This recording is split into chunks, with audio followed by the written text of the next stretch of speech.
أعوذ بالله من الشيطان الرجيم.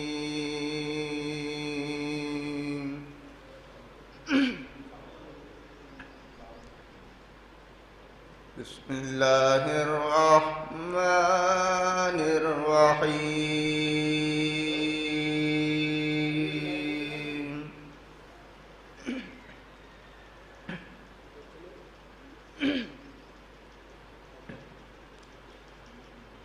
كل الطعام كان حلا لبني إسرائيل إلا ما حرم إسرائيل على نفسه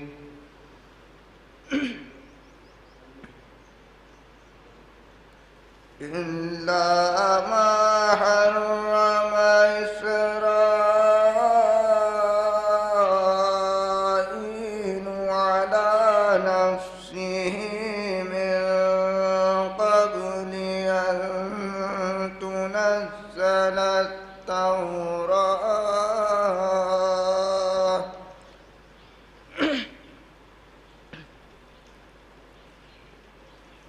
قل فأتوا بالتوراة فاتلوها إن كنتم صادقين.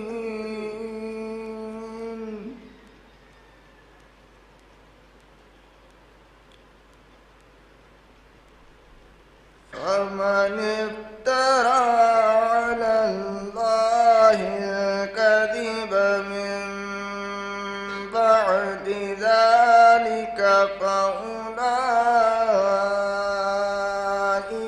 هم الظالمون.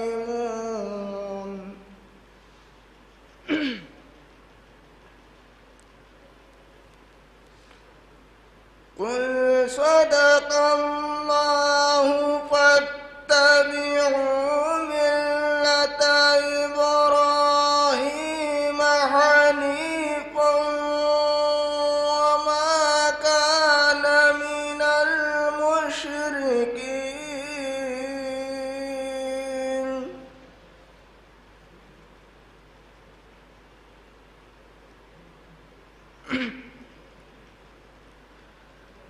إن أول بيت وضع للناس للذي ببكة مباركا وهدى للعالمين.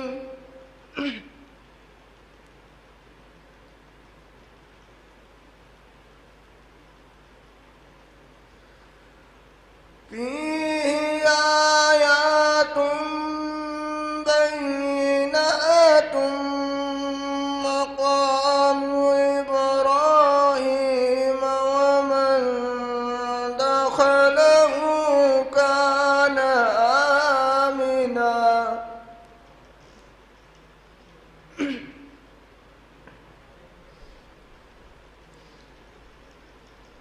ولله على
الله بغافل عما تعملون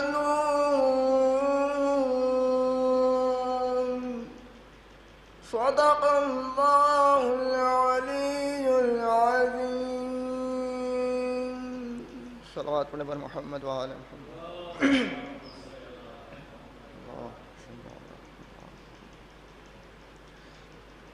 دو چار شعر منادہ فرما دیں کہ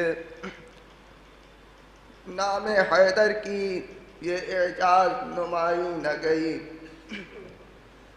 نام حیدر کی یہ اعجاز نمائی نہ گئی، میرے گھر کبھی مشکل کوئی آئی نہ گئی، نام حیدر کی یہ اعجاز نمائی نہ گئی، میرے گھر میں کبھی مشکل کوئی آئی نہ گئی، اور کربلا کرب و بلا حسن تیرا کیا کہنا، کربلا کرب و بلا حسن تیرا کیا کہنا، ایسی جنت تو فلک پر بھی بنائی نہ گئی، نام حیدر کی یہ اعجاز نمائی نہ گئی، میرے گھر کبھی کوئی مشکل کبھی آئی نہ گئی، اور کربلا کرب و بلا حسن تیرا کیا کہنا، ایسی جنت تو فلک پر بھی سجائی نہ گئی، تو فائدہ یہ ہوا شبیر پر رو لینے کا، فائدہ یہ ہوا شبیر پر رو لینے کا، سارا گھر ٹوٹ گیا اشکوں کی کمائی نہ گئی، فائدہ یہ ہوا شبیر پہ رو لینے کا، فائدہ یہ ہوا شبیر پہ رو لینے کا، سارا گھر لٹ گیا اشکوں کی کمائی نہ گئی، اور کربلا آج بھی زندہ ہے مثال حمزہ، کربلا آج بھی زندہ ہے مثال حمزہ، یہ حقیقت کسی ہندا سے چبائی نہ گئی، کربلا آج بھی زندہ ہے مثال حمزہ، کربلا آج بھی زندہ ہے مثال حمزہ، یہ حقیقت کسی ہندا سے چبائی نہ گئی، یہ حقیقت کسی ہندا سے چبائی نہ گئی۔ ایک صلوات پڑھیں پر محمد و آل محمد۔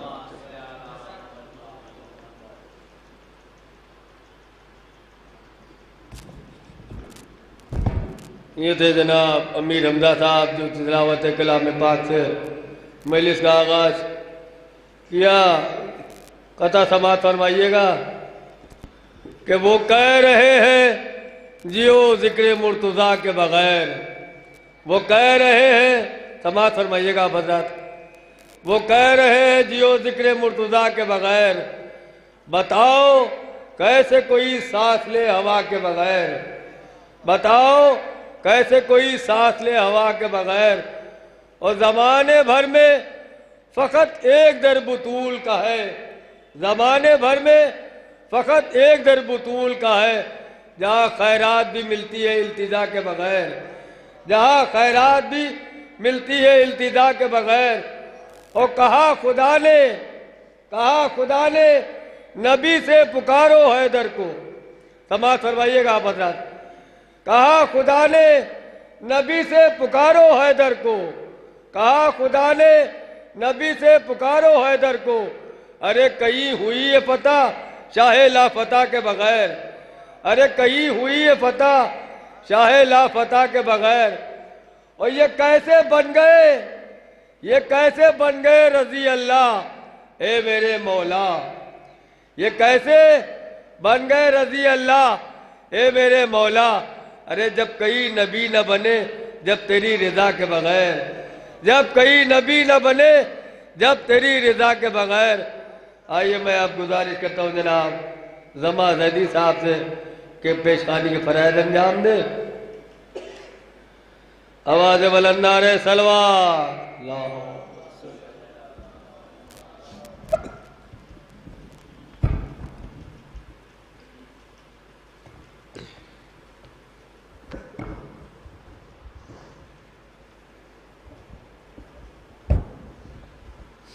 چار مصروں سے آغاز کر رہا ہوں۔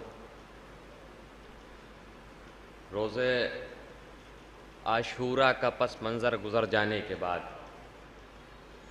روزے عاشوراء کا پس منظر گزر جانے کے بعد، کربلا میں پیاس کے شعلے بکھر جانے کے بعد، روز عاشورہ کا پس منظر گزر جانے کے بعد، کربلا میں پیاس کے شعلے بکھر جانے کے بعد، بے ردا زینب کہاں تھی؟ خود ردا سے پوچھ لو، تھی ردا خود بے ردا سر سے اتر جانے کے بعد؟ بے ردا زینب کہاں تھی؟ خود ردا سے پوچھ لو، تھی ردا خود بے ردا سر سے اتر جانے کے بعد۔ ایک مطلع 2-3 شعر۔ علی کی لاڈلی ہے خواہر جرار ہے زینب، علی کی لاڈلی ہے خواہر جرار ہے زینب، حسینی قافلے کی قافلہ سالار ہے زینب۔ علی کی لاڈلی ہے خواہر جرار ہے زینب، حسینی قافلے کی قافلہ سالار ہے زینب۔ ہر ایک گھر میں عزا خانوں کا سجنا یہ بتاتا ہے، ہر ایک گھر میں عزا خانوں کا سجنا یہ بتاتا ہے، ابھی تک مقصد سرور کی ذمہ دار ہے زینب، ابھی تک مقصد سرور کی ذمہ دار ہے زینب۔ تو کسی کے روکنے سے رک نہیں سکتی عزاداری، کسی کے روکنے سے رک نہیں سکتی عزاداری، یہ وہ دعویٰ ہے جس دعوے کی دعوے دار ہے زینب۔ کسی کے روکنے سے رک نہیں سکتی عزاداری، یہ وہ دعویٰ ہے جس دعوے کی دعوے دار ہے زینب۔ کہا یہ ڈھلتے ڈھلتے عصر عاشورہ کے سورج نے، کہا یہ ڈھلتے ڈھلتے عصر عاشورہ کے سورج نے، شہیدو چین سے سوتے رہو بیدار ہے زینب، شہیدو چین سے سوتے رہو بیدار ہے زینب۔ صلوات پڑھے محمد و آل محمد پر۔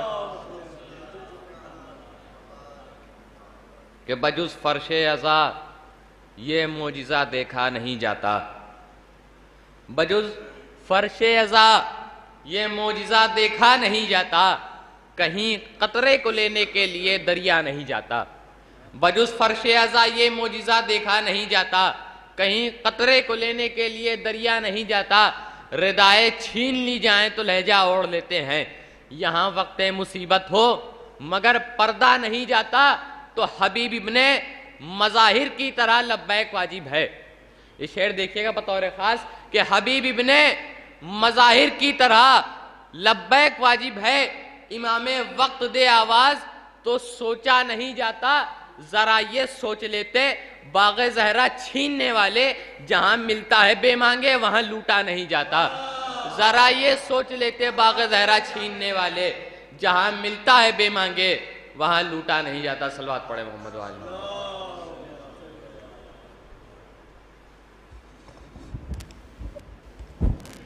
یہ تو جناب زمان ردی صاحب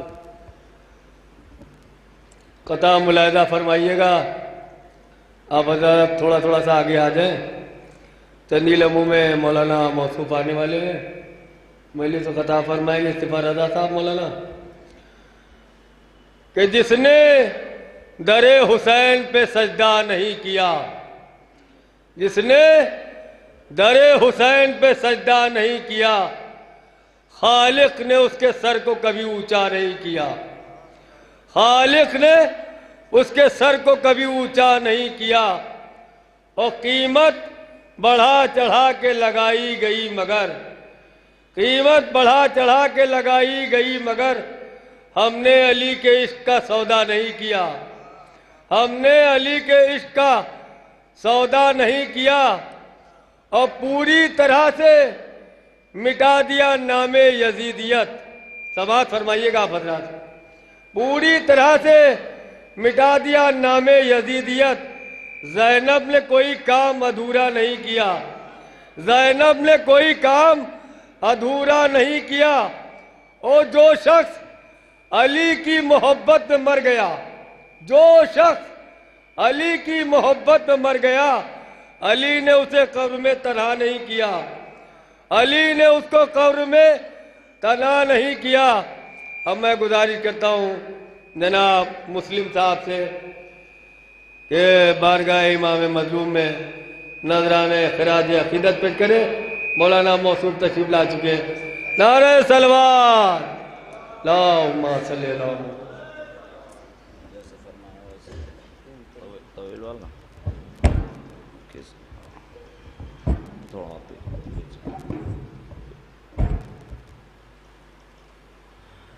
ایک نعرہ صلوات بھیج دے ذرا، اللہم صلی اللہ علیہ وسلم۔ پتہ ہے آپ لوگوں کی سماعت کے حوالے کر رہا ہوں. حضور اجازت کہ در حسین سے آ کے نجات لے جائے،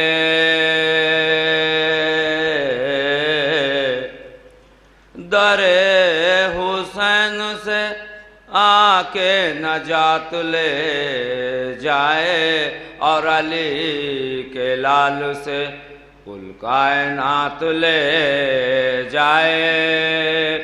اور جناب حر نے بتایا کہ روز عاشورا، جناب حر نے بتایا کہ روز عاشورا، جو مر رہا ہو یہاں سے حیات لے جائے، جو مر رہا ہو یہاں سے حیات لے جائے. اور یہ بات تو سچ ہے کہ غازی کے کٹ گئے بازو، یہ بات تو سچ ہے کہ غازی کے کٹ گئے بازو. ارے کسی میں دم ہے تو آ کے فرات لے جائے، کسی ایک نعرے سلوات بجے.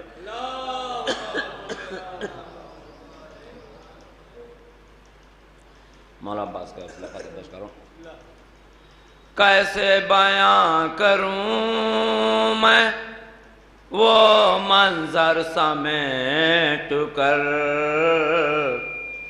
کیسے بیاں کروں میں وہ منظر سمیٹ کر. اور عباس لکھ رہا ہوں سمندر سمیٹ کر، اور عباس لکھ رہا ہوں سمندر سمیٹ کر. اور نیزے کا تھا کمال کہ حیبت جری کی ہے، ارے نیزے کا تھا کمال کہ حیبت جری کی ہے. ارے حملے میں کو رکھ دیا لشکر سمیٹ کر، ارے حملے میں کو رکھ دیا لشکر سمیٹ کر، حملے میں کو رکھ دیا لشکر سمیٹ کر. اور تاریخ کائنات میں ایسے نہیں ملے، تاریخ کائنات میں ایسے نہیں ملے. ارے شبیر جیسے لائے 72 سمیٹ کر، ارے شبیر جیسے لائے 72 سمیٹ کر. اور بھاگے تھے دور دور وہ قاسم کی جنگ سے، بھاگے تھے دور دور وہ قاسم کی جنگ سے. ارے لایا تھا جو یزید ستمگر سمیٹ کر، ارے لایا تھا جو یزید سمٹ یزید، لایا تھا جو یزید ستمگر سمیٹ کر. لایا ایک نعرہ صلوات سے اللہم صلی اللہ علیہ وسلم. شہزادی زینب کو وسیلے سے کوشش کر رہا ہوں، آپ کو نظر کر رہا ہوں.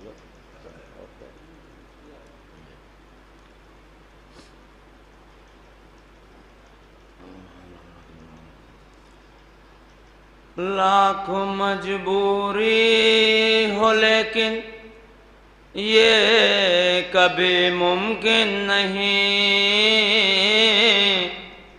لاکھ مجبوری ہو لیکن یہ کبھی ممکن نہیں. اور دشمن زہرا سے اپنی دوستی ممکن نہیں، دشمن زہرا سے اپنی دوستی ممکن نہیں. آج ہی زہرا کے دشمن سے برا برات کیجئے،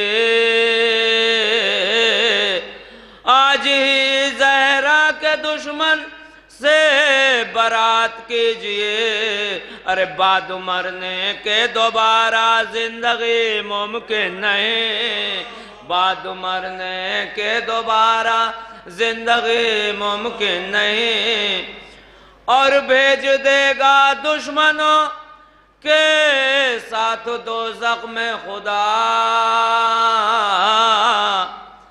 بھیج دے گا دشمنوں کے ساتھ دوزخ میں خدا، ارے حشر میں ان کے عدو کی پیروی ممکن نہیں، حشر میں ان کے عدو کی پیروی ممکن نہیں، اور جس سے فاطمہ زہرا کی ہے ناراضگی،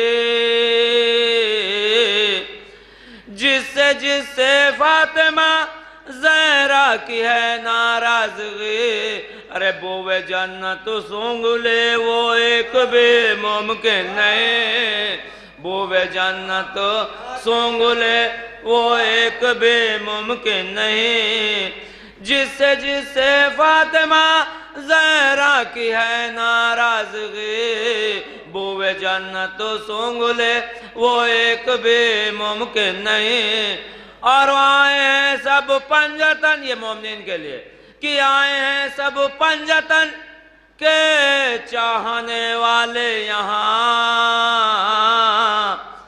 آئے ہیں سب پنجتن کے چاہنے والے یہاں، ارے حشر میں آ جائے کوئی اجنبی ممکن نہیں، حشر میں آ جائے کوئی اجنبی ممکن نہیں، حشر میں آ جائے کوئی اجنبی ممکن نہیں، اور جو تیرے در کے غلاموں کو ملا ہے اختیار،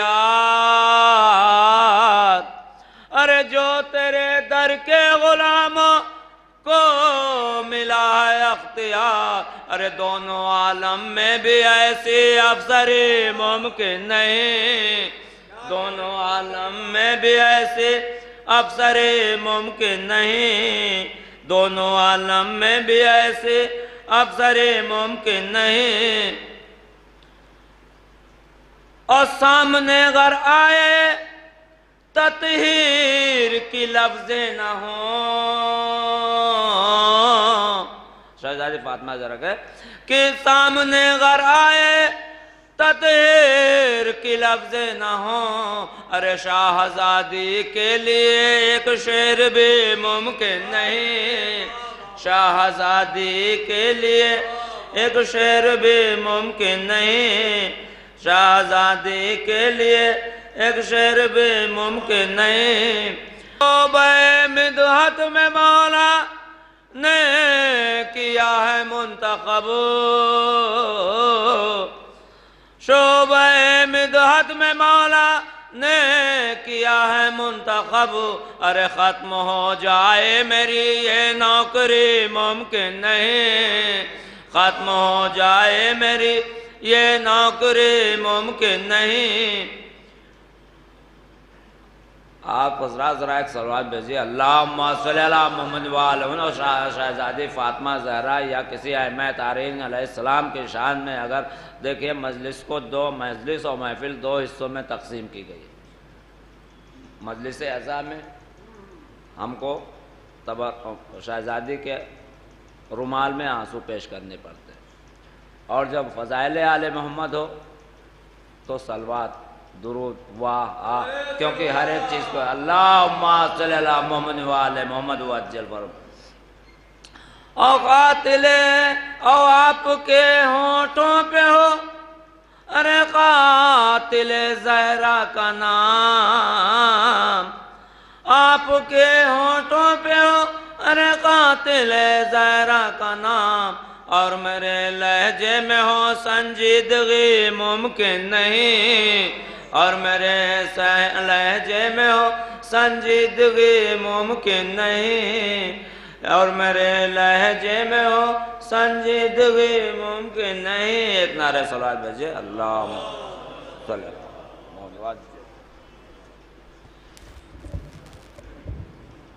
ایک قطع جو کہ دنیا کی بالکل سچائی ہے، ہمارے استاد مرحوم نے کہا تھا، کیونکہ جب تک دنیا میں رہتا ہے تک کیا ملتا ہے اور بعد مرنے کیا ملتا ہے، سماعت فرمائیے گا۔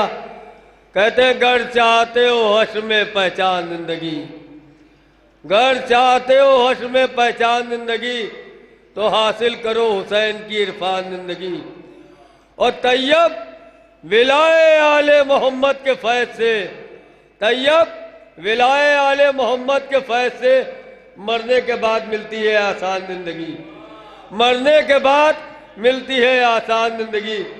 نہایت ہی ادب و احترام کے ساتھ گزارش کرتا ہوں حجت الاسلام علی جناب مولانا استغفار رضا صاحب قبلہ سے کہ مجلس پنجم فاطمہ کلثوم بنت نواب شہریار مرزا صاحب کی نعرہ صلوات صلی اللہ محمد و آل محمد۔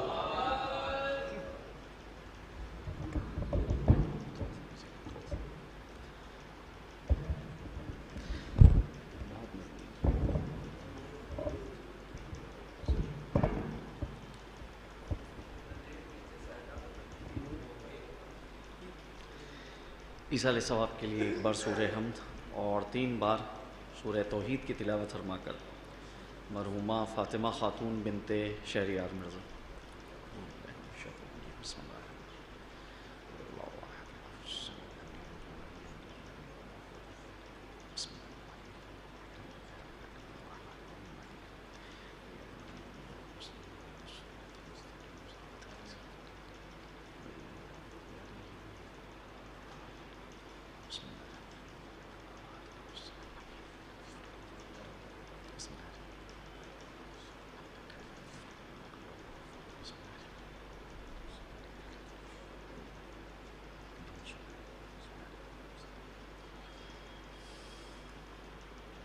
اعوذ باللہ السمیع العلیم من الشیطان الرجیم، بسم اللہ الرحمن الرحیم، الحمد للہ رب العالمین، والصلاة والسلام علی اشرف الانبیاء والمرسلین، خاتم النبیین، شفیع ذنوبنا و طبیب نفوسنا، مولانا ابی القاسم محمد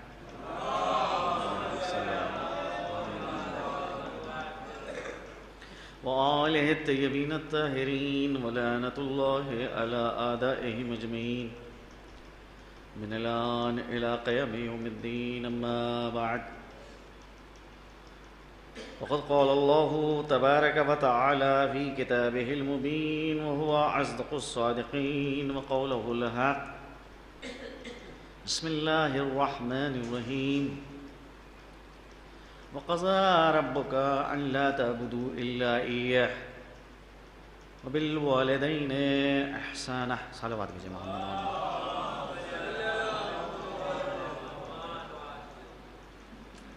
سورہ بنی اسرائیل کی یہ آیت کریمہ ہے کہ جس میں خالق کائنات ذات پیغمبر اسلام کو خطاب کر رہا ہے، اور ارشاد باری تعالیٰ ہے کہ یہ آپ کے رب کا فیصلہ ہے کہ اللہ کے علاوہ کسی کی عبادت نہ کی جائے، اور والدین کے ساتھ یہاں پر معاملہ یہ ہے کہ وَبِالْوَالِدَيْنِ إِحْسَانًا، لفظ احسان عربی میں بھی استعمال ہوتا ہے اور اردو زبان میں بھی استعمال ہوتا ہے۔ مشکل یہ ہوتی ہے کہ جب لفظ ایک زبان سے دوسری زبان میں جاتا ہے تو کبھی کبھی جب دوسری زبان کسی ورڈ اور یا کسی لفظ کو لیتی ہے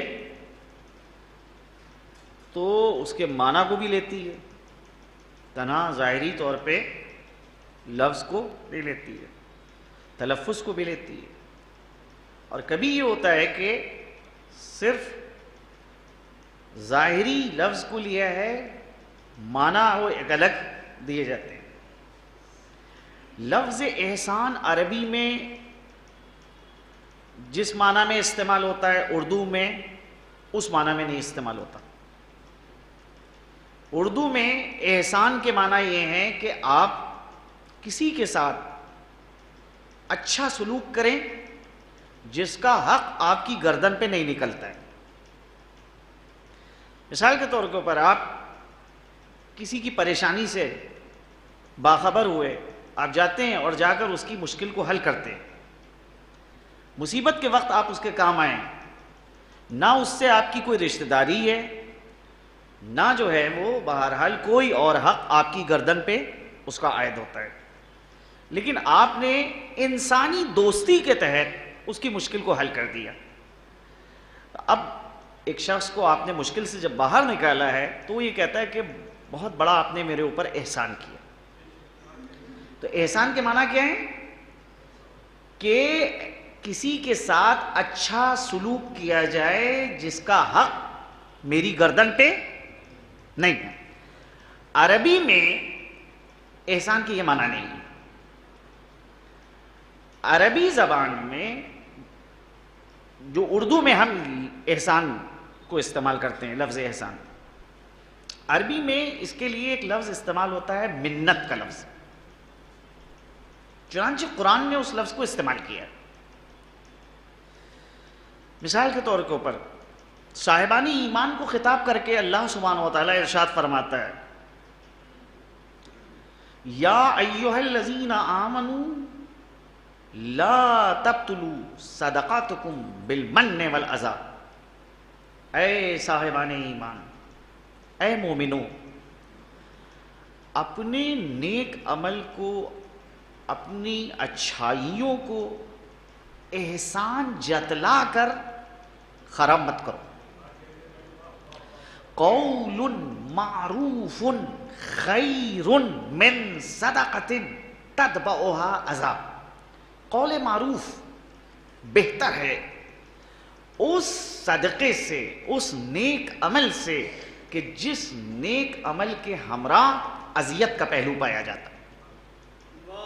بھائی مثال کے طور پہ کسی کو کچھ دیا بھی جا رہا ہے اور 10 باتیں بھی سنائی جا رہی ہیں، تو یہ 10 باتیں سنا کے اگر کوئی کسی کی مدد کر رہا ہے تو اس سے بہتر ہے، قرآن کہتا ہے کہ تم مدد مت کرو، صاف صاف کہہ دو کہ معاف کیجئے میں آپ کی مدد نہیں کر سکتا ہوں۔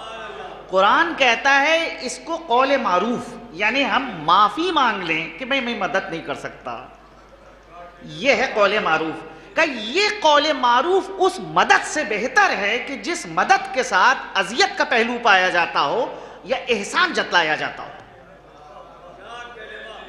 تو وہاں پر لفظ منت استعمال ہوا ہے، یا ایھا الذین آمنوا لا تبطلوا صدقاتکم بالمن والاذی، اے ایمان والوں، اپنی نیکیوں کو، اپنی اچھائیوں کو احسان جتلا کر، لفظ منت آیا ہے دیکھیے یہاں پہ، منّا یمنو، یہ بہرحال متعدد جگہ کے اوپر قرآن میں آیا ہے۔ سورہ حجرات جا کے وہاں پہ یہ آیت دیکھیے گا، یمنون علیک، یہ عرب کے دیہاتی آ کر آپ پر احسان جتلاتے ہیں کہ انہی نے اسلام قبول کر لیا۔ یمنون علیک، یہ آ کر احسان جتلا رہے ہیں کہ مسلمان ہو گئے۔ آپ ان سے کہیے کہ یہ اللہ کا احسان ہے کہ اس نے تمہیں ایمان اور اسلام کی جانب ہدایت کی ہے، ورنہ گمراہی میں سرگرداں رہتے۔ تو وہاں پر بھی لفظ منّا یمنو استعمال ہوا ہے، یہی احسان کے معنی میں۔ ایک جگہ اور دیکھ لیجئے، جانی پہچانی آیت ہے آپ کی، اللہ نے اپنا احسان بتایا ہے، لَقَدْ مَنَّ اللَّهُ عَلَى الْمُؤْمِنِينَ، یقیناً یہ اللہ کا احسان ہے اذ بعث فیہم رسولا من انفسہم، کہ اس نے مومنوں کے درمیان ایک شخص کو رسول بنا کے بھیجا جو ان کی جانوں میں سے ایک جان ہے۔ یہ ہے اللہ کا احسان۔ اللہ پہ واجب نہیں ہے رسولوں کا بھیجنا، اماموں کا بھیجنا۔ یہ قاعدہ لطف اور قاعدہ رحمانیت کے تحت وہ اپنے بندوں کے اوپر احسان کر رہا ہے کہ بندوں کو ہدایت ملے، بندے جو ہیں دنیا میں حیران اور سرگرداں نہ رہیں۔ میں سمجھتا ہوں کہ اتنی مثالوں کے بعد میری بات واضح ہو گئی ہوگی کہ اردو زبان میں لفظ احسان کے معنی ہے کہ آپ کسی کے ساتھ بھلائی کریں جس کا حق آپ کی گردن پہ نہ نکلتا ہو۔ عربی زبان میں اس لفظ کو ہم منت سے استعمال کرتے ہیں، اردو میں بھی آپ منت کا لفظ استعمال کرتے ہیں۔ مثال کے طور کے اوپر کسی شاعر کا شعر ہے کہ بلا سے کشتی ہو نظر طوفان، بلا سے مجھ کو ملے نہ ساحل،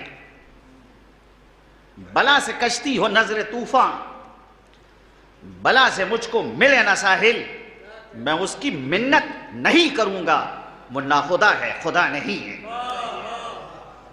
میں اس کی منت نہیں کروں گا، خوشامد نہیں کروں گا۔ وہاں پر خوشامد کے معنی میں، منت کے معنی، اور عربی میں منت احسان کے معنی میں۔ اب لفظ احسان عربی زبان میں بھی استعمال ہوتا ہے، قرآن میں متعدد جگہ کے اوپر آیا ہے۔ ہل جزاء الاحسان الا الاحسان، تو کیا ترجمہ اس کا ہوگا؟ اس کا ترجمہ یہ ہوگا کہ کیا نیکی کا بدلہ نیکی کے علاوہ کچھ ہو سکتا ہے؟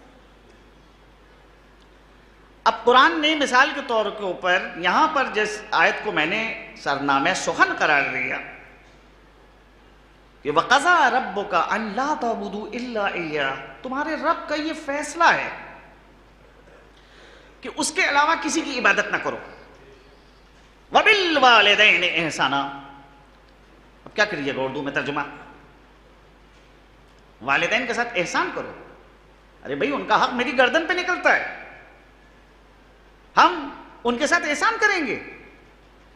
احسان اردو میں کس معنی میں استعمال ہو رہا ہے؟ جس کا حق آپ کی گردن پہ نہیں نکلتا ہے اس کے ساتھ آپ اچھا برتاؤ کریں۔ تو یہاں احسان کے معنی کیا ہے؟ نیک برتاؤ کرو اپنے والدین کے ساتھ، حسن سلوک کرو، اچھا برتاؤ کرو۔ وَبِالْوَالِدَيْنِ إِحْسَانًا، اپنے والدین کے ہمراہ حسن سلوک کرو، نیک برتاؤ کرو۔ اب معاملہ دیکھیے، ایک مسئلہ ہے کہ بہرحال جتنے بھی حقوق ہیں، والدین کا حق ہماری گردن پہ ہے اور اولاد کا حق والدین کی گردن پہ۔ حق کی تعریف یہ ہے کہ جہاں طرفین کا وجود ہو۔ استاد کا حق شاگرد کی گردن پہ، شاگرد کا حق استاد کی گردن پہ، علیہ السلام۔ امام کا حق مامومین کی گردن پہ ہے، مامومین کا حق امام کی گردن پہ ہے۔ شوہر کا حق زوجہ کی گردن پہ ہے، زوجہ کا حق شوہر کی گردن کے اوپر ہے۔ یہ جو ہیں حقوق ہیں، اور اس ذیل میں اگر آپ کو مطالعے کا شوق ہے تو ہمارے اور آپ کے چوتھے امام حضرت امام زین العابدین علیہ السلام کا ایک مستقل رسالہ ہے جس کا نام ہے رسالۃ الحقوق، جس میں حضرت نے حقوق بیان کیے ہیں۔ خود انسان کا حق اپنے بدن کے اوپر، خود انسان کی روح کا حق اس کے اوپر، زبان کا کیا حق ہے، ہاتھ کا کیا حق ہے، آنکھوں کا کیا حق ہے، یہ بھی حقوق ذکر کیے۔ اور اس کے علاوہ والدین کا حق ذکر کیا کہ والدین کا حق اولاد کے اوپر کیا ہے اور اولاد کا حق والدین کے اوپر کیا ہے۔ استاد کا حق شاگرد کے اوپر کیا ہے، شاگرد کا حق استاد کے اوپر کیا ہے۔ اچھا، جب حق کا معاملہ آتا ہے، کبھی کبھی یہ ہوتا ہے کہ ایک فریق اپنے حق کو نہیں ادا کرتا، تو کیا دوسرا فریق اس بات کو پیش کرے کہ انہی نے ہمارا حق نہیں ادا کیا، جب ہم کو ان کی ضرورت تھی اس وقت یہ ہمارے کام نہیں آئے؟ یہ آپ کی سماج اور سوسائٹی میں یہ مسائل ہیں کہ بھئی باپ نے اولادوں کا خیال نہیں رکھا، جس وقت اولادوں کو باپ کی ضرورت تھی اس وقت باپ نے کسی قسم کی کوئی سہولت نہیں دی، ماں نے اولادوں کا خیال نہیں رکھا، اور جب اب اولادیں بڑی ہو گئی ہیں اور وہ بہرحال برسر روزگار ہو چکی ہیں اور یہ لوگ بوڑھے ہو چکے ہیں، تو کیا اولادوں کو یہ حق حاصل ہے کہ وہ ماں باپ کی بے توجہی جو بچپن میں ماں باپ نے ان کے ساتھ کی اس کو جواز بنا سکتے ہیں اور کہیں کہ بھئی انہی نے کب میرا خیال رکھا، تو اب آپ ہم سے کیا مطالبہ کرتے ہیں کہ ہم ان کا حق خیال رکھیں؟ یہ معاملہ ہے، اس مسئلے کی جانب توجہ۔ کیا کہتا ہے اسلام؟ اگر ایک فریق اپنے حق کو نہیں ادا کرتا ہے تو کیا دوسرا فریق جواب میں یہ کہہ سکتا ہے کہ انہی نے جب میرے حق کو نہیں ادا کیا تو میں کیوں ان کے حق کو ادا کروں؟ جب ہم کو ان کی ضرورت تھی اس وقت انہی نے ہماری ضرورتوں کا خیال نہیں رکھا، باپ موجود تھا لیکن ہم نے یتیموں کی طرح زندگی گزاری، ماں موجود تھی لیکن اس طرح سے ہم نے زندگی گزاری جیسے ہم بن ماں کے ہیں۔ ایسی صورت میں کیا یہ اولادیں حق رکھتی ہیں کہ ماں باپ کے حقوق کو نہ ادا کریں؟ اسلام کہتا ہے کہ اس مسئلے کو خدا کے اوپر چھوڑو، ہم قیامت میں پوچھیں گے کہ تم نے کیوں نہیں اپنی اولاد کا حق ادا کیا، لیکن تم کو حق یہ نہیں حاصل ہے کہ تم خود اپنے ہاتھ میں اس مسئلے کو لے لو اور فیصلہ کرو۔ فیصلہ روز قیامت پہ چھوڑو کہ قیامت کے دن فیصلہ ہوگا۔ ٹھیک ہے میرے باپ نے میرا حق نہیں ادا کیا، نہیں میری سرپرستی کی، نہیں میری ضرورتوں کو پورا کیا، میری ماں نے میری ویسی پرورش نہیں کی، مجھ پر توجہ نہیں دی، یہ معاملہ خدا کے سپرد کیا جا رہا ہے۔ خدا جو ہے اس مسئلے کو روز قیامت حل کرے گا، لیکن جو تمہارا فریضہ ہے کہ انہی نے اگر اپنا حق نہیں ادا کیا تو تم کو یہ حق نہیں حاصل ہے کہ تم اپنے حق کو نہ ادا کرو۔ بڑی عجیب چیز ہے کہ اس جانب جو ہے توجہ دینا چاہیے۔ اور کبھی کبھی بہرحال یہ مسائل ہوتے ہیں کہ ممبروں سے، مساجد سے واعظین، مبلغین ایک حق کو بیان کرتے ہیں دوسرے حق کو نہیں بیان کرتے، مشکل پیدا ہو جاتی ہے۔ سماج کی آپ کو تربیت کرنا ہے، سوسائٹی کو آپ کو سدھارنا ہے، تو لازم ہے کہ دونوں کے حق کو بیان کریں۔ اگر آپ ماں باپ کے حق کو بیان کر رہے ہیں تو اولاد کے بھی حق کو بیان کریں، اگر آپ شوہر کے حق کو بیان کر رہے ہیں تو زوجہ کے بھی حق کو بیان کریں، اگر آپ امام کے حق کو بیان کر رہے ہیں تو رعایا کے بھی حق کو بیان کریں، اگر آپ حاکم وقت کے حق کو بیان کر رہے ہیں تو جو حاکم کی رعایا ہے اس کے بھی حق کو بیان کریں۔ کیا حکومت کا صرف حق یہ ہے کہ وہ لوگوں سے ٹیکس لے اور اپنی رعایا کی کوئی سہولت نہ دے؟ سڑکیں اسی طرح سے خراب رہیں گی، کسی قسم کی کوئی سہولت نہیں ملے گی، ایک غریب کو غریب سے تر کر دیا جائے گا؟ نہیں، حکومت پر لازم ہے کہ وہ رعایا کا حق ادا کرے اور رعایا پر لازم ہے کہ وہ حاکم وقت کی اطاعت کرے۔ شوہر کے اوپر وہ لازم ہے کہ وہ بیوی کے حق کو ادا کرے، بیوی کے اوپر لازم ہے کہ وہ شوہر کے حق کو ادا کرے، اولاد پہ لازم ہے کہ وہ ماں باپ کے حق کو ادا کرے، ماں باپ کے اوپر لازم ہے کہ وہ اولاد کے حق کو ادا کرے، تاکہ قیامت میں کسی کو خدا کی بارگاہ میں شرمندہ نہ ہونا پڑے۔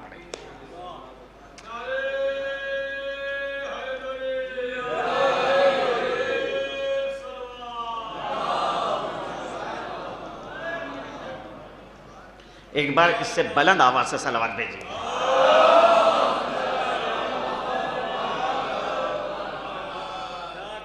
اور یہ مسائل ہیں ہمارے زندہ مسائل ہیں، اور بہرحال ہمارے لیے نمونہ ہیں رسول والے رسول۔ اللہ نے کسی کو آئیڈیل نہیں قرار دیا ہے. دیکھیے دنیا میں آپ اگر کسی کو اپنا آئیڈیل بنائیے گا جس کو اللہ نے آئیڈیل نہیں بنایا ہے آپ کو شرمندہ ہونا پڑے گا. کیونکہ اکثر ہوتا ہے کہ ہم جس کو آئیڈیل بناتے ہیں کبھی کبھی وہ ہماری امیدوں پہ پورا نہیں اترتا ہے. لیکن اللہ نے جس کو نمونہ بنایا ہے آئیڈیل بنایا ہے دو چیزیں اس کے کیا اللہ نے اس کی رعایت کی ہے. انتخاب ادھر سے ہوگا اور کردار کی پاکیزگی پائی جائے گی. ان اللہ استفاءک وطہرک واصطفاک علی نساء العالمین. یا مریم ان اللہ استفاءک، اے مریم اللہ نے تمہیں منتخب کر لیا ہے، سلیکٹ کر لیا. وطہرک، اور تم کو پاک و پاکیزہ بنایا ہے. یعنی کیا؟ تمہارے اندر کردار کی کوئی خامی نہیں پائی جاتی ہے. آئیڈیل نمونہ وہی بن سکتا ہے جو کردار کے اعتبار سے پاک و پاکیزہ ہو. اگر معاشرے کو سماج کو کوئی پاک کرنا چاہتا ہے گناہوں سے تو پہلے خود پاک ہو، ورنہ فاقد الشے مطیع شے نہیں بن سکتی. جس کے پاس کچھ نہیں ہے وہ کیا کسی کو دے گا؟ جس کے پاس اخلاق نہیں پایا جاتا ہے وہ کیا کسی کی تربیت کرے گا؟ جس کے پاس سرمایہ نہیں ہے وہ کیا کسی کو سرمایہ تقسیم کرے گا؟ جو خود بے ادب ہو بے تربیت ہو وہ کیا کسی کی ادب سکھائے گا اور تربیت کرے گا؟ لہذا اللہ نے اس چیز کا خیال رکھا کہ جس کو نمونہ بنایا اس کے اندر دو چیزیں پائی جاتی ہیں، کردار کی پاکیزگی اور انتخاب ادھر سے. اس کو سلیکٹ اللہ نے کیا ہے. اللہ نے حضرت مریم کو منتخب کیا. ایک خاتون معنوی اعتبار سے اس منزل کے اوپر پہنچ چکی ہے کہ فرشتے آ کر اس کو سلام کر رہے ہیں. محراب عبادت میں جب وہ کھڑی ہے تو فرشتے اس کو صدا دے رہے ہیں، یا مریم ان اللہ اصطفاک وطہرک واصطفاک علی نساء العالمین. اے مریم اللہ نے آپ کو منتخب کر لیا ہے، سلیکٹ کر دیا ہے اور آپ کو پاک و پاکیزہ قرار دیا ہے اور آپ کو منتخب کیا ہے عالمین کی عورتوں کو. کس حد تک معنویت میں آگے بڑھ چکی ہیں جناب مریم کہ اس زمانے کا نبی جناب زکریا جب حضرت مریم کے پاس آتے تھے تو دیکھتے ہیں کہ وہ پھل رکھے ہوئے ہیں ان کے پاس جو اس فصل میں اور اس موسم میں پیدا نہیں ہوتے. بیت المقدس میں جناب مریم رہتی تھی، وہاں خدمت کرتی تھی کیونکہ ان کی ماں نے نظر مانی تھی جس وقت وہ شکم میں تھی کہ پروردگارہ جو بچہ میرے شکم میں ہے میں اس بچے کو تیرے گھر کی خدمت کے لیے وقف کر دوں گی. جب ولادت ہوئی تو پتا چلا کہ یہ تو بیٹی ہے.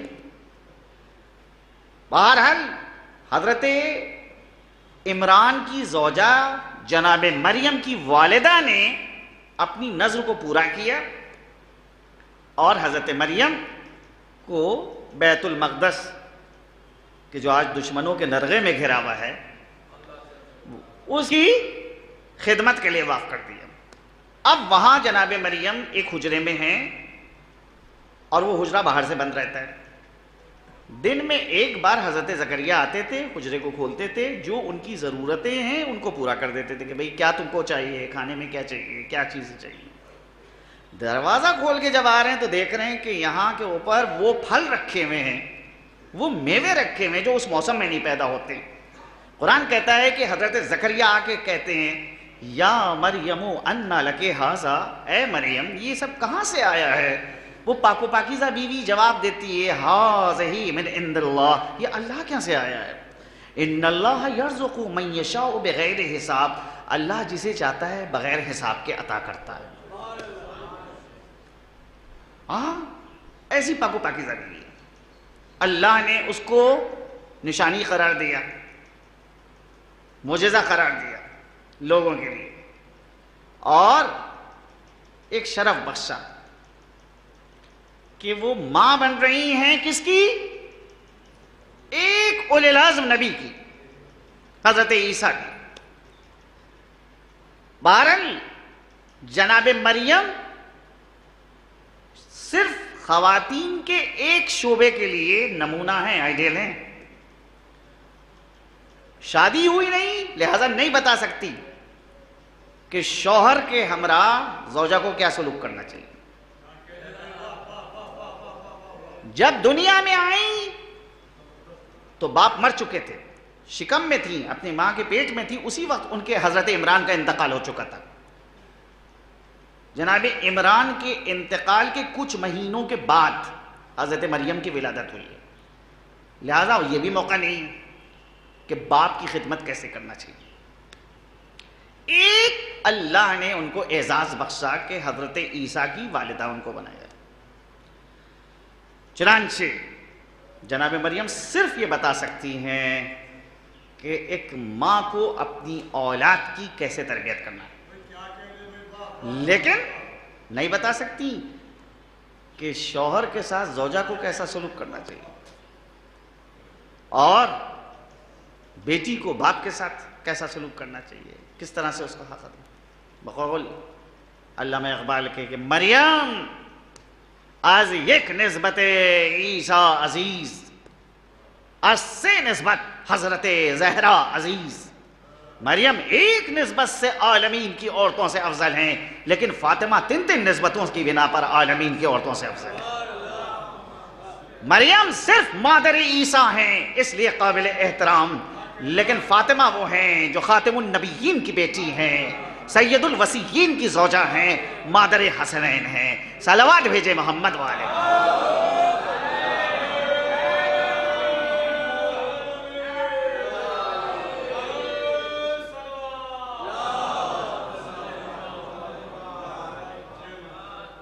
ام الائمہ ہے فاطمہ، تمام اماموں کی ماں ہے، مگر کل 18 سال کی زندگی ہے. اس 18 سال کی زندگی کو اگر انسان دیکھے تو معجزہ ہے، معجزہ کہ یہ 18 سال کی زندگی قیامت تک آنے والی عورتوں کے لیے نمونہ ہے، آئیڈیل ہے.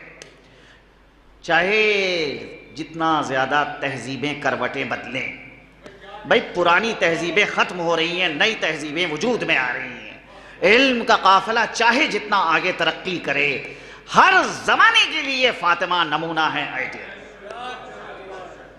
جس وقت پیغمبر نے اپنی بیٹی سے کہا انت سیدۃ نساء العالمین، تو شہزادی نے کہا بابا یہ لقب تو مجھ سے پہلے مریم کو مل چکا ہے. کہا بیٹا وہ اپنے زمانے کی عورتوں کی سردار تھیں، تم اولین اور آخرین کی سردار. کیا ہے، جناب فاطمہ کا سن 5 سال کا تھا کہ جس وقت جناب خدیجہ کی وفات ہوئی. لیکن تربیت کا پہلو دیکھیے. وفات کے وقت جناب فاطمہ حضرت خدیجہ کے نزدیک ہیں، تو حضرت خدیجہ جناب فاطمہ سے یہ کہتی ہیں بیٹا تم میرے انتقال کے بعد اپنے باپ سے یہ خواہش کرنا کہ وہ اپنے لباس میں مجھے کفن دے. نہیں، کون ہے ملکۃ العرب جس نے اپنی ساری دولت رسول کے اختیار میں قرار دے دی، لیکن آخری وقت میں وہ جناب سیدہ سے یہ کہہ رہی ہیں بیٹا تم اپنے باپ سے یہ خواہش کرنا کہ بابا آپ اپنے لباس میں میری ماں کو کفن دیں. شہزادی کہتی ہیں مادر گرامی یہ چیز تو آپ بھی ان سے کہہ سکتی، مجھ سے کیوں کہہ رہی ہیں کہ میں کہوں؟ تو فرماتی ہیں جناب خدیجہ بیٹا اگر میں کہوں گی تو دنیا یہ کہے گی ایک بیوی نے آخری وقت اپنے شوہر سے یہ خواہش ظاہر کی، لیکن اگر تم کہو گی تو دنیا کے نزدیک یہ معیوب نہیں ہے، برا نہیں ہے کہ ایک بیٹی نے اپنے باپ سے یہ مطالبہ کیا. یہ ہے تربیت کا طریقہ کہ جو سید عالمیان نے اپنی والدہ سے سیکھا ہے، اس طرح سے تربیت کی. اور پھر تربیت بہرحال جناب سیدہ کی زندگی معجزہ ہے، معجزہ. ایک اہم دیکھیے پہلو ہے یہاں کے اوپر، تھوڑا سا گریز ہے کہ ماں باپ چاہے عقیدے کے اعتبار سے ہمارے ہم مسلک نہ ہو، ہم مشرب نہ ہو. فرض کیجئے ہم کسی اور عقیدے کے ہیں اور ماں باپ کسی اور عقیدے کے. ایسا ہوا ہے تاریخ کے اندر، آج بھی اس کی مثالیں موجود ہیں کہ بھئی کوئی اسلام قبول کر لیتا ہے، شیعت قبول کر لیتا ہے، مذہب اہل بیت میں آ جاتا ہے، اور اس کا خاندان جو ہے وہ اسی مذہب کے اوپر رہتا ہے جس پہ پہلے تھے وہ لوگ. تو کیا ایسی صورت میں ماں باپ کے حق کو ادا کیا جائے گا کہ نہیں ادا کیا جائے گا؟ سوال اٹھتا ہے. کیا ان کا احترام کیا جائے گا کہ نہیں کیا جائے گا؟ کچھ چیزیں اسلام نے رکھی ہیں کہ اگر ماں باپ تمہارے غیر مسلم ہیں، مسلمان نہیں ہیں، تب بھی تم کو یہ حق نہیں حاصل ہے کہ تم اپنے ماں باپ کے حق کو نہ ادا کرو. مثال کے طور پہ امانت کا مسئلہ ہے کہ امانت چاہے کوئی رکھے، مسلمان اگر امانت آپ کے پاس رکھا رہا ہے تب بھی آپ کو یہ حق نہیں حاصل ہے کہ امانت میں ہیر پھیر کریں، خیانت کریں. اور اگر ایک غیر مسلم امانت رکھا رہا ہے تب بھی یہ حق نہیں حاصل ہے کہ اس امانت کے اندر کوئی ہیر پھیر کی جائے، کوئی خیانت کی جائے.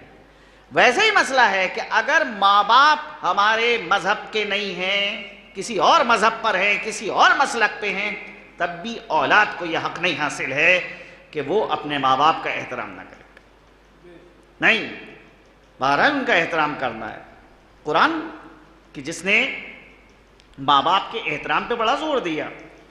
وَلَا تَقُلْ لَهُمَا اُفٍّ، خبردار اف تک کے نہ کرو. وَلَا تَنْهَرْهُمَا، ان کو ناراض مت کرو. سینے کو جھکا کے بیٹھو، بازوؤں کو نیچا کر کے بیٹھو. اگر کوئی بات ناگوار گزری ہے تو اس کے اوپر ناپسندیدگی کا اظہار مت کرو، اف نہ کہو. وہی قرآن یہ بھی کہتا ہے کہ ان جاہدک، اگر یہ دونوں ماں باپ کوشش کریں الا ان تشرک بی، کہ تم میری ذات میں کسی کو شریک قرار دو، تمہیں مشرک بنانے کی کوشش کریں، تو وہاں پر فلا تطعہما، خبردار ان کی اطاعت مت کرنا. واحسن فی الدنیا، لیکن دنیا میں ان کے ساتھ اچھا برتاؤ کرو. بھئی عقیدے کے حوالے سے جہاں پر دو اطاعتیں ٹکرانے لگیں، ایک طرف اللہ کی اطاعت ہے، دوسری طرف ماں باپ کی اطاعت ہے، وہاں پر آپ کی کیا ذمہ داری ہے؟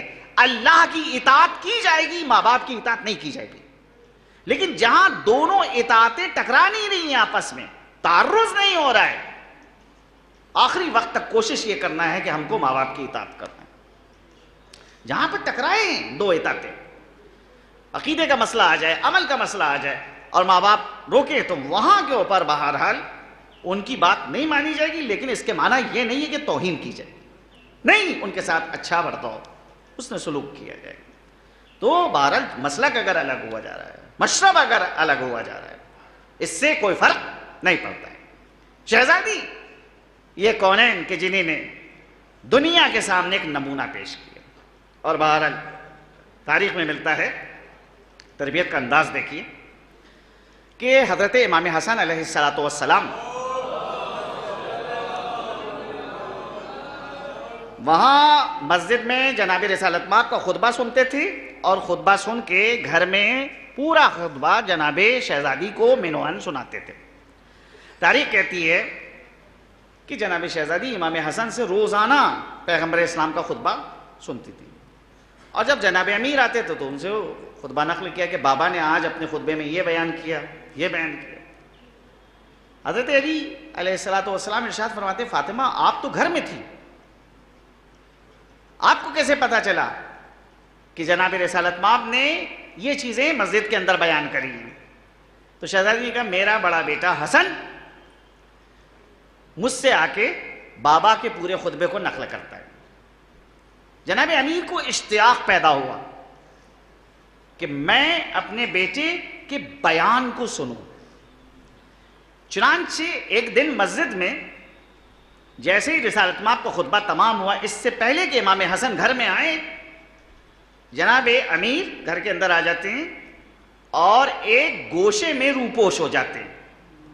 تھوڑی دیر کے بعد امام حسن تشریف لائے اور جناب شہزادی نے کہا ہاں بیٹا یہ بتاؤ کہ آج تمہارے نانا نے کیا خطبہ دیا، کیا چیزیں بیان کریں. اور ادھر امام حسن نے زبان کھولی اور زبان کے اندر لکنت پیدا ہونا شروع ہو گئی. تو امام حسن علیہ السلام ارشاد فرماتے ہیں، مادر گرامی ایسا لگتا ہے کہ میرا بیان قطع ہوا جا رہا ہے، زبان لڑکھڑا رہی ہے، لگتا ہے میرے سید و سردار اس گھر میں کسی گوشے میں موجود ہیں، مجھے دیکھ رہے ہیں. جناب امیر نکل کے سامنے آتے ہیں، آگے بڑھ کے بچے کو بغلگیر کرتے ہیں. یہ تربیت کا انداز ہے کہ ماں باپ اس انداز سے ان کو تربیت کرنا چاہیے.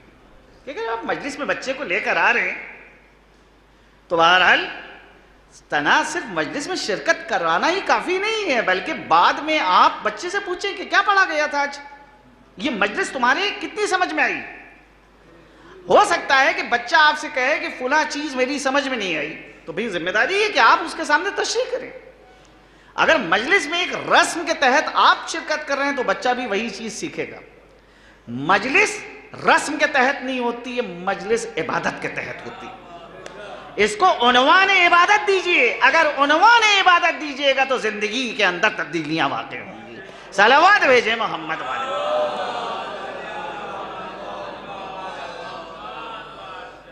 عزیزان گرامی، بہرحال آج کی تاریخ جو اختصاص رکھتی ہے ہمارے اور آپ کے چھٹے امام حضرت امام جعفر صادق علیہ السلام، اس طرح سے علوم آل محمد کو دنیا کے سامنے نشر کیا ہے. بھئی جعفر کی لفظی معنی ہے نہر کے. اب آپ سوچئے کہ نہر کا کام کیا ہے؟ نہر کا کام یہ ہے کہ جو بھی اس کے کنارے پہ آئے اس کو وہ سیراب کرے. نہر یہ نہیں دیکھتی ہے کہ کون میرے کنارے کے اوپر آیا ہے، مسلمان ہے غیر مسلم ہے، کون ہے، میرے محلے کا ہے میرے شہر کا ہے، نہیں، جو بھی آئے گا وہ سیراب ہوگا. حضرت نے علم کا دسترخوان بچھایا، ہر قسم کے مسلک و مذہب کے افراد جو ہیں بیٹھتے ہیں اور آ کر حضرت کے دسترخوان کے خوشاچین ہوتے ہیں. مختلف شاگردوں کی تربیت کری، جس کا جیسا ذوق تھا اس اعتبار سے اس کی تربیت کری. بھئی علم کیمیا میں جابر ابن حیان کی تربیت، علم کلام میں ہشام ابن حکم کی تربیت، علم حدیث میں محمد ابن مسلم اور زرارہ ابن عایون کی تربیت، علم تفسیر میں ابو بصیر کی تربیت. جس کا جیسا ذوق ہے اس اعتبار سے. اور بہرحال ایک مرتبہ کا واقعہ ہے جو کتابوں کے اندر موجود ہے کہ ایک شخص حضرت کی خدمت میں آتا ہے اور آ کے کہتا ہے کہ مجھے پتا چلا ہے کہ آپ بہت زیادہ علم رکھتے ہیں، میں یہ چاہتا ہوں آپ سے کچھ گفتگو کرنا، کچھ علمی مباحثہ کرنا. حضرت نے کہا کس سلسلے میں تم مجھ سے بات کرنا چاہتے ہو؟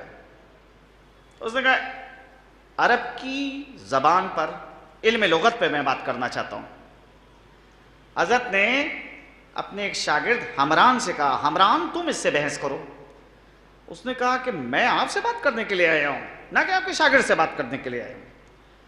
امام فرماتے ہیں اگر تم نے اس کو شکست دے دی گویا کہ تم نے مجھے شکست دی، بات کرو اس سے. اس نے حمران سے گفتگو شروع کی اور جتنے سوالات پیش کر رہا ہے اور جناب حمران اس کے جوابات دے رہے ہیں. اور پھر آخر میں گفتگو جب تمام ہوئی تو حضرت نے پوچھا تم نے حمران کو کیسا پایا؟ کہا اب تک کے جتنے لوگوں سے ملاقات ہوئی ہے کوئی حمران کا جیسا نہیں، علمی اعتبار سے انتہائی اعلیٰ درجے کا پایا.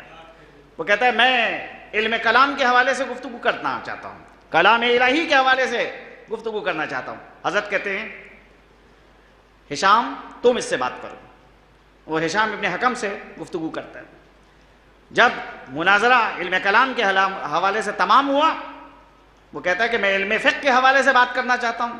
حضرت محمد بن مسلم اور زرارہ سے کہتے ہیں تم لوگ اس سے بات کرو. چنانچہ مختلف علوم اسلامی کے حوالے سے وہ شخص بحث کر رہا ہے اور حضرت اپنے کسی شاگرد کو آگے کر رہے ہیں.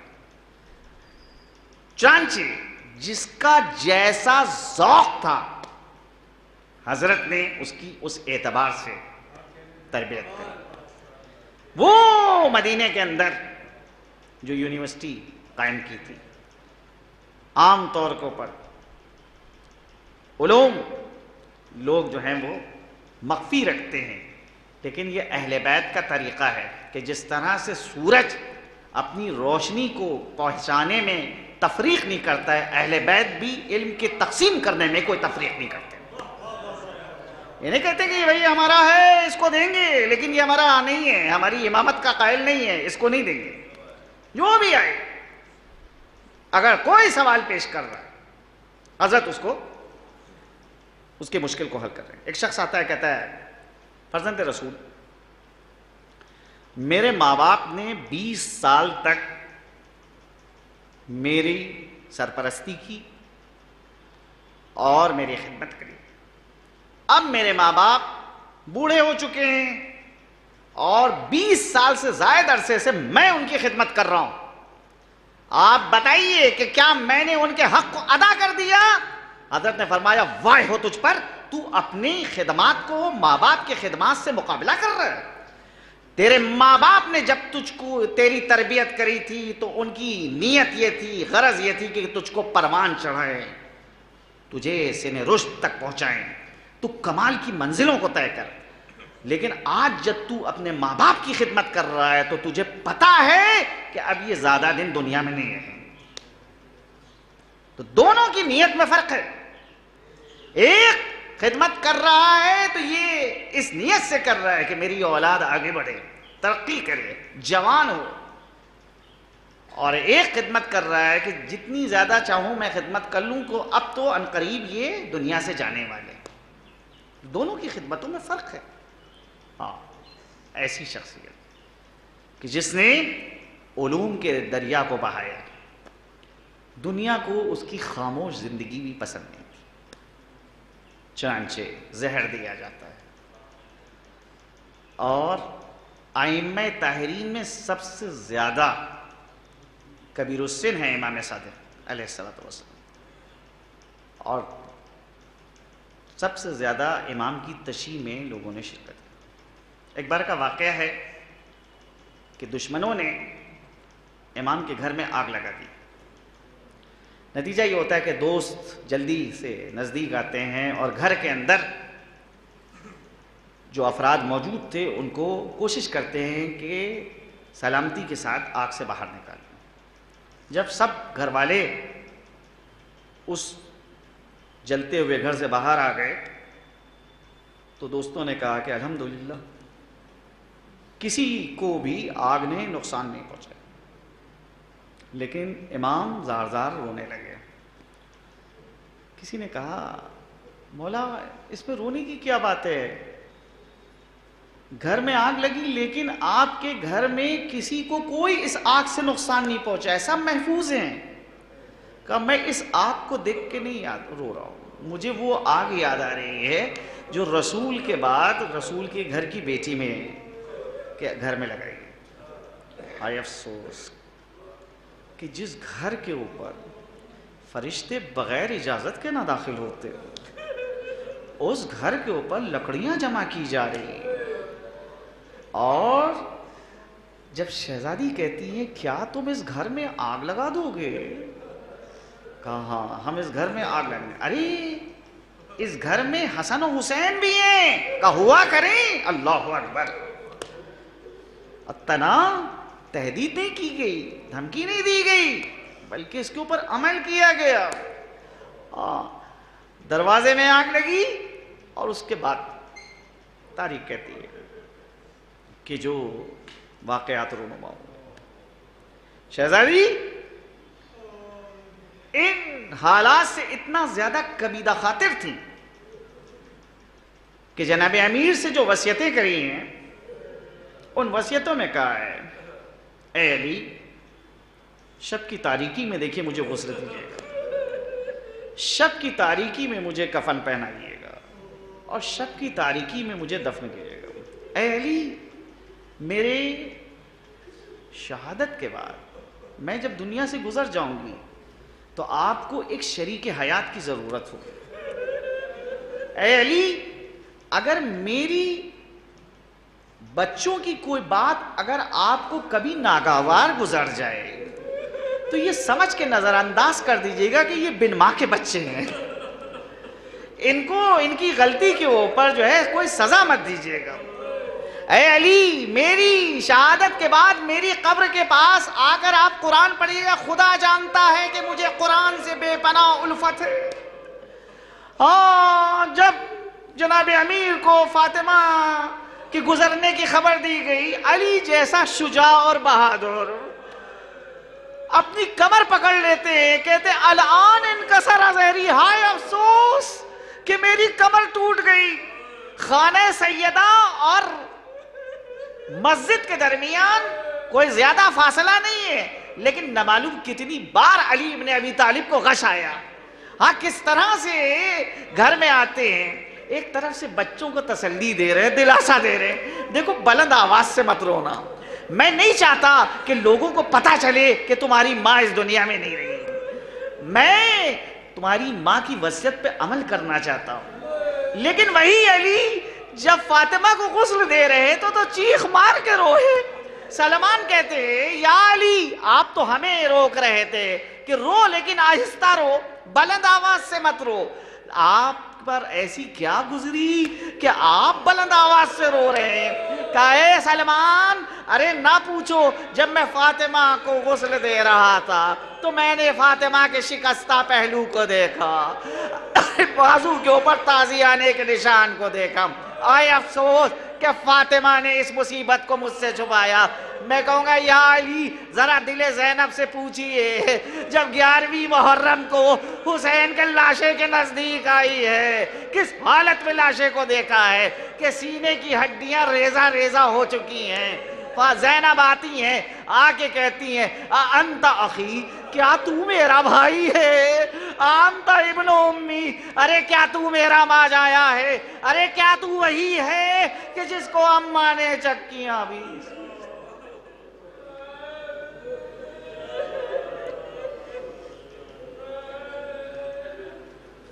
سيعلم الذين ظلموا أي منقلب ينقلبون إن لله وإنا إليه راجعون إلهي بحق زہرا وأبيها وبالها وبنيها۔ پروردگارا اس مختصر سی ذکر کو قبولیت کا درجہ عنایت فرما۔ جس مرحومہ کے ایصال ثواب کی مجلس ہے، خدایا اس کے گناہان کبیرہ اور صغیرہ کی مغفرت فرما، جوار معصومین میں ان کو جگہ عنایت فرما۔ پروردگارہ ان کے پسماندگان کو صبر جمیل عنایت فرما۔ خدایا مومنین جہاں جہاں آباد ہیں ان کی جان، مال، عزت اور آبرو کی تو حفاظت فرما۔ پروردگارہ جو مجاہدین اخلاص کے ساتھ تیرے دین کی سربلندی کے لیے کوشش کر رہے ہیں، ان مجاہدوں کو ان کی کوشش میں کامیاب اور کامران فرما۔ وہ دشمنان اسلام جو لائق ہدایت نہیں ہیں، پروردگارہ تو ان کو نیست و نابود فرما۔ ہمارے مراجع اعظام خصوصاً رہبر انقلاب و مرجع علی قدر سید علی سیستانی کو اپنی پناہ خاص میں محفوظ فرما۔ ہمارے امام کے ظہور میں تعجیل فرما، ہم کو ان کے آوان و انصار و مددگار میں شمار فرما، ان کے ظہور کو ہمارے لیے باعث عافیت قرار دے۔ ربنا تقبل منا انکا انت السمیع العلیم۔ ایک بار سورہ حمد اور 3 بار سورہ توحید کی تلاوت فرما کر مرحومہ فاطمہ خاتون بنت شہریار مرزا، بسم اللہ۔